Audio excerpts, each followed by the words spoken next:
একাদশ জাতীয় সংসদ নির্বাচনের পর আওয়ামী লীগ সভাপতি শেখ হাসিনা টানা তৃতীয় মেয়াদ ও চতুর্থবারের মতো সরকার গঠন করতে যাচ্ছেন। নতুন মন্ত্রিসভায় শপথ নিচ্ছেন। নতুন মন্ত্রিসভায় ঠাঁই পেতে পারেন প্রায় ৬০ জন। পুরনোদের মধ্যে প্রায় ১ ডজন মন্ত্রী বাদ পড়েছেন বলে সংশ্লিষ্ট একটি সূত্রে জানা গেছে। একাদশ জাতীয় সংসদ নির্বাচনে নিরঙ্কুশ সংখ্যাগরিষ্ঠতা নিয়ে আওয়ামী লীগ জয় হয়। আওয়ামী লীগ সভানেত্রী শেখ হাসিনা বৃহস্পতিবার বঙ্গভবনে রাষ্ট্রপতির সঙ্গে দেখা করবেন। সাক্ষাৎকালে রাষ্ট্রপতি বঙ্গবন্ধু কন্যাকে সরকার গঠনের জন্য নিয়ে আমন্ত্রণ জানান।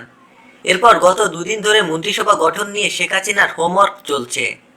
রোববারের মধ্যে তার নতুন মন্ত্রিসভা জায়গা পাওয়াদের তালিকা চূড়ান্ত করার কথা রয়েছে। এরপর নির্বাচিতদের এই তালিকা চলে যাবে মন্ত্রিপরিষদ বিভাগে। ব্যস্ততা বাড়বে মন্ত্রিপরিষদ সচিবের দায়িত্ব দীর্ঘদিনের রেওয়াজ অনুযায়ী নতুন মন্ত্রিসভার প্রতি সদস্যকে ফোন করেই তিনি জানাবেন সুসংবাদ। প্রধানমন্ত্রী শেখ হাসিনার কাছ থেকে প্রতিমন্ত্রী পরিষদের তালিকা হতে পারায় শপথ অনুষ্ঠানে আনুষ্ঠানিক প্রতিক্রিয়া শুরু করবে মন্ত্রিপরিষদ বিভাগ। শপথের আগে সকাল থেকেই তালিকায় স্থান পাওয়া ভাগ্যবান মন্ত্রী, প্রতিমন্ত্রী, উপমন্ত্রী টেলিফোন করে শপথ গ্রহণের জন্য বঙ্গভবনে আসার আমন্ত্রণ জানাবেন মন্ত্রিপরিষদ সচিব। আওয়ামী লীগের অনেক নেতাই এখন মন্ত্রিত্ব পাওয়ার আশায় প্রহর গুনছেন। কারা এবার মন্ত্রিপরিষদে জায়গা পাচ্ছেন সেই তালিকায় এখন আওয়ামী লীগের সভাপতি শেখ হাসিনার ল্যাপটপে। তবে তালিকায় স্থান পেতে নেতারা নানাভাবে দলীয় প্রধানের দৃষ্টি আকর্ষণের চেষ্টা করছেন। স্থানীয় নেতাকর্মীরা তাকে মন্ত্রী হিসেবে দেখতে চান এমন প্রচারণা চালাচ্ছেন সোশ্যাল মিডিয়ায়। অনেকে দৌড়ঝাঁপ শুরু করেছেন গণভবনে। এই তালিকায় যেমন তরুণরা রয়েছেন, তেমনি পছন্দের মন্ত্রণালয় এবং পরিষদের নিজের জায়গা নিশ্চিত করতে তোড়জোড় চালাচ্ছেন সিনিয়ররাও।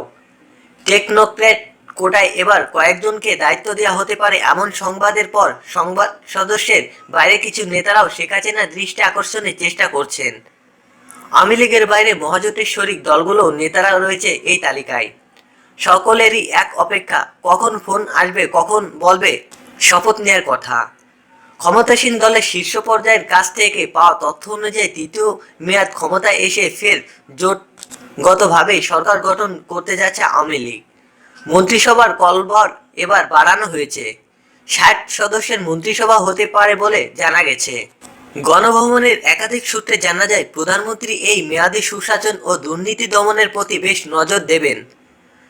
মন্ত্রী গত ৫ বছর কিছু কাজের মাধ্যমে সরকারকে বিব্রত করেছেন, সমালোচনায় ফেলেছেন। তারা নতুন মন্ত্রিসভায় স্থান পাচ্ছেন না, এটি একটি চলন্ত সূত্র। যারা নিজ মন্ত্রণালয়ের কিছু জটিল সমস্যা নিজের সুরাহা করতে পারেননি, এবার মন্ত্রিসভা থেকে বাদ পড়েছেন তারা।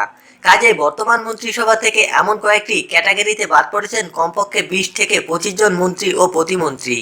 একই সঙ্গে এবার সরকারে যুক্ত থাকছেন না মহাজোটের তৃতীয় পার্টির সংসদ সদস্যরা। তারা এবার সংসদের প্রধান বিরোধী দলের ভূমিকা পালন করবেন। এ কারণে বর্তমান মন্ত্রিপরিষদ থেকে বাদ পড়েছেন জাতীয় পার্টির একজন মন্ত্রী ও ২ জন প্রতিমন্ত্রী।